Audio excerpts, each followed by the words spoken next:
अइह दोसरा रात के दोसरा रात के दोसरा रात के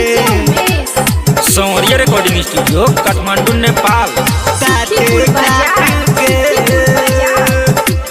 दोसरा रात के छोड़ी दऊ खाली दाते काट के छोड़ी दऊ खाली दाते काट के छोड़ दो नया जे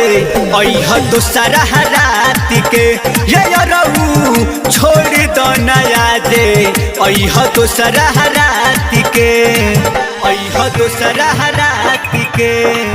अइह दोसरा रात के दोसरा रात के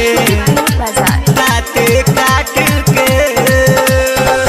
आइल बाड़ तू आधी आधी आधी रोतिया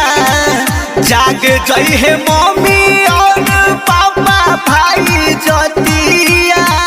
पापा भाई जोतिया आइल बाड़ तू आधी आधी आधी रोतिया जाग जई है मम्मी और पापा भाई जोतिया कबले तू काम ऐसे करत रहबा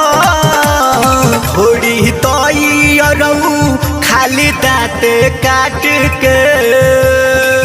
छोड़ी द तू आजे अइह दोसरा रात के ये रऊ छोड़ी द तू आजे अइह दोसरा रात के अइह दोसरा रात के अइह दोसरा रात के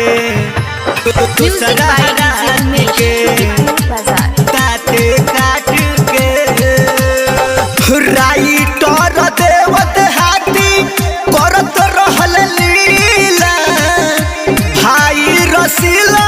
सब देखत रहल खेला देखत रहल खेला राइटर देवत हाथी करत रहल लीला अब ताबरवा सन देखत रहल खेला कबले तू काम ऐसे करत रहबा छोड़ी दई रऊ खाली दाँत काट के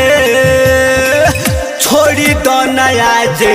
अइह दोसरा रात के ये रऊ छोड़ी दो नया जे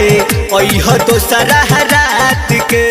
संवरिया रिकॉर्डिंग स्टूडियो काठमांडू नेपाल।